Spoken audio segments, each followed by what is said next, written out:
October 25th, 1900. I am Captain Lawrence Thomson of the SS Nemesis, which is one of the Hubbard, Parker and Company's line of intercolonial steamers.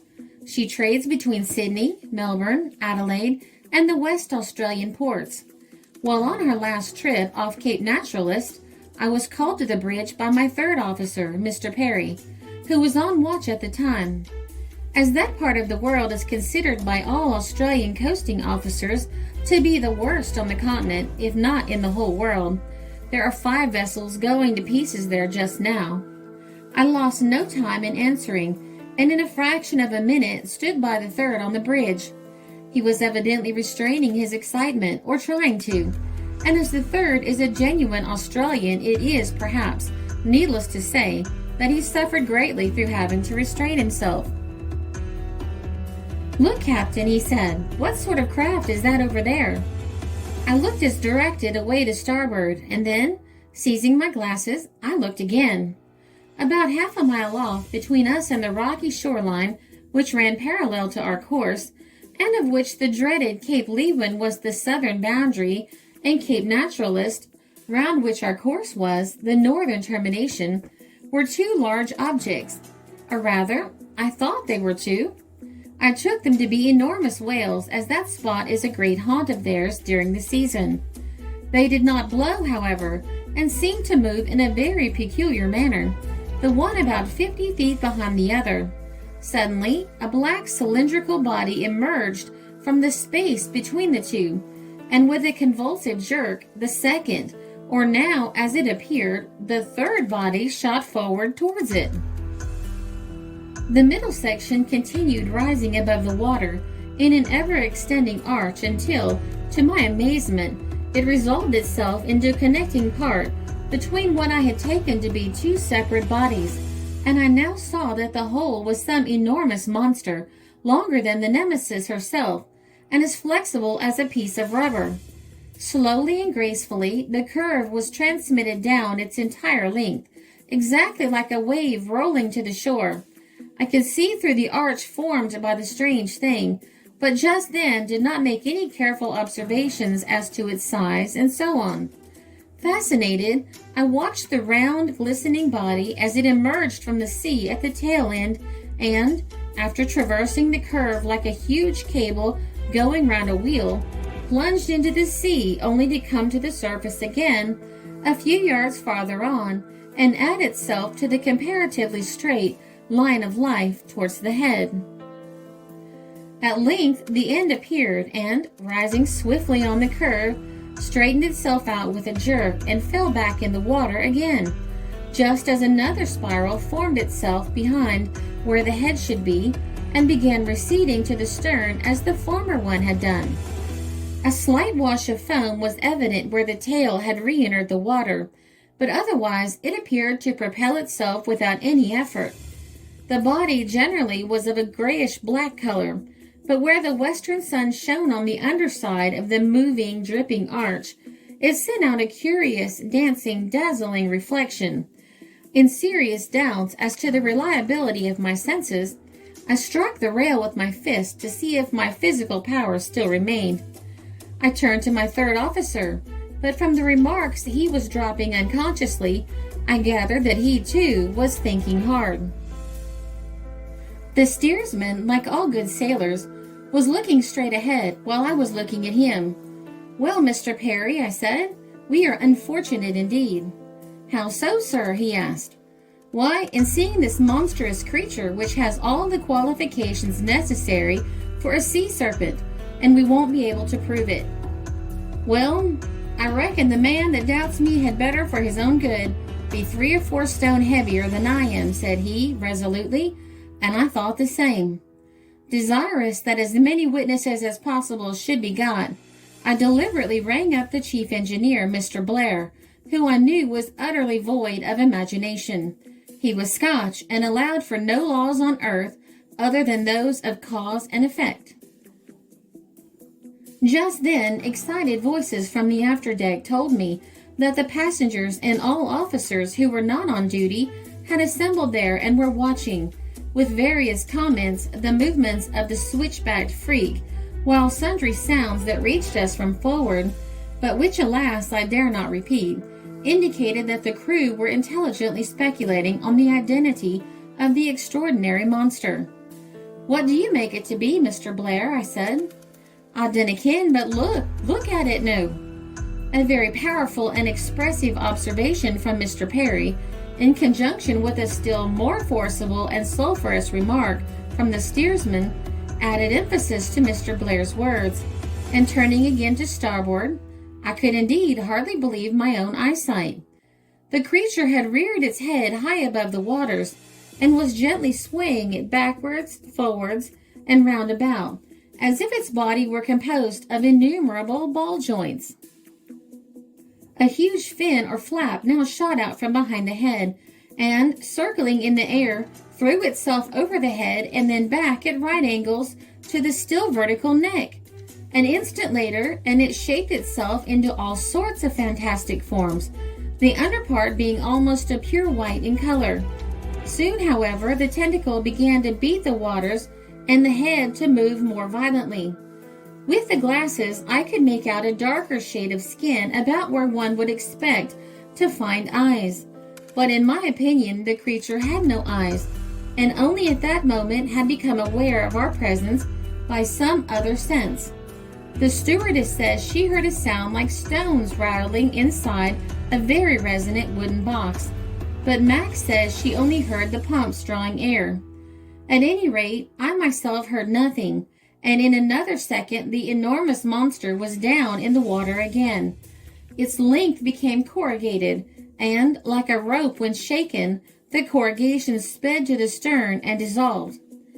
When the sun did not shine on them, the curves looked oily, and suggested, from the semi-transparent skin, that the creature must be built of soft, pulpy material. It turned across our bows and go seawards, so I instantly ordered the Nemesis to be laid round to intercept it. Meanwhile, Mr. Blair, whom we call Mac for reasons that will be known to most people, had gone below, and soon the funnel belched forth a cloud of heavy smoke, which hung over the deck and made everyone as black as the stokers. A faint vibration now ran through the Nemesis, and Mac came up again, saying, "She's gone 69 now," referring, of course, to the revolutions of the engines. The monster, however, was now just crossing only a short distance ahead, and recognizing that the Nemesis was not Clyde-built, although her chief engineer was, and not caring that my owner should think I altered the ship's course to chase the mysterious monster of the deep, I turned the ship round to be parallel once more, and then ordered everyone to take notes as to the immense creature's size, etc. I had only 2 passengers on board, one a Mr. Johnston, owner of the Shamrock Hotel at Geraldton, West Australia, and the other a Mr. McCrae of Sydney. Mr. Johnston was greatly excited, but Mr. McCrae took it all as a matter of course, and calmly sketched the now swiftly moving creature whom we had watched so long and so attentively. I laid the Nemesis in line myself, the chief officer and Mr. Johnston marking off at the bows, while Mac, Mr. McCrae, and the third engineer took their observations at the stern. The chief steward and an assistant, together with all the crew, save the firemen on duty, were also watching. When the first officer signaled to me that our bows were abreast, I repeated to Mac, who instantly sighted, and reported that about 20 feet of the monster still projected past the Nemesis stern. The Nemesis is 273 feet in length. We all gathered on the forepeak then, and estimated carefully the height of the arches, which was easily proved, as they were short a foot of the deck on which we stood, and this was 16 feet above the water. Comparing it then with a log of jarrah wood, with which all on board were familiar, we agreed that it was about 3 feet 6 inches in diameter, so as the creature was now increasing its speed, and the spirals rolling off quicker than the eye could follow without them getting dazed, I reluctantly ordered our course to be set round Cape Naturalist, and in due course we entered Vasse Harbor. Eventually we arrived at Fremantle. where as soon as we got tied up, a young fellow from the Perth Morning Herald boarded us and asked, "Have you seen anything unusual this side of Leewin, Captain Thomson?" "Why do you ask?" I said, for I cannot stand chaff and could not understand how news could come quicker than we did ourselves. "Oh, well, you see, Captain Campbell of the SS Perth has just got in, and he reports having seen a sea serpent off Rottnest Island, so I thought you might have seen it too. Of course, it all depends on what brand of whiskey you use on board." I went over to the Perth of the Melbourne Steamship Company and saw my friend Captain Campbell. I gradually induced him to talk of what he had seen. To cut it short, we compared notes and found that our observations agreed in every detail. He, his officers, passengers, and crew had also seen the extraordinary monster off Rottnest Island, about 80 miles north of Vasse, 12 hours after we had seen it, and while we were in Vasse Harbor. Captain Campbell is one of the best-known skippers on this coast, and, as he sorrowfully reported to me, his word has never been doubted before. He thinks the creature must have been thrown up from some great depth by one of those submarine eruptions which, round the Leewin, are pretty frequent, as we coasters know.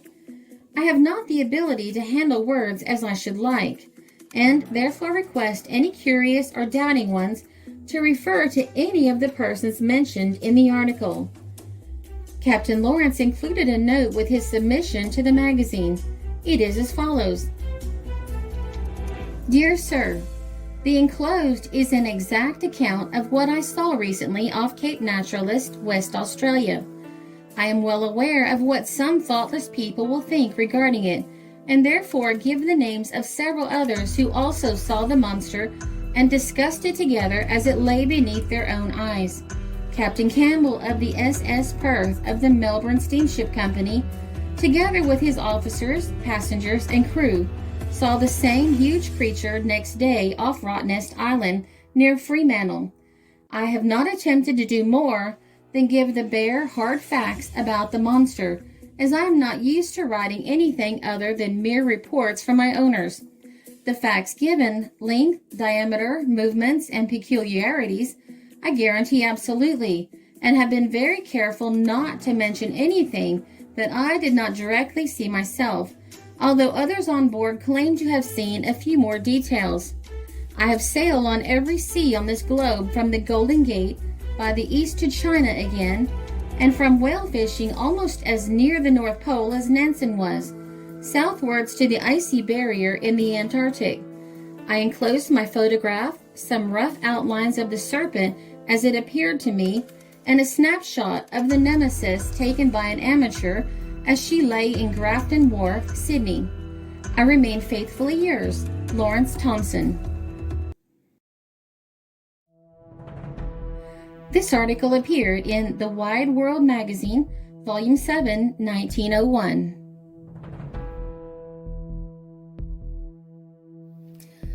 This is a Country Road production because history is fascinating.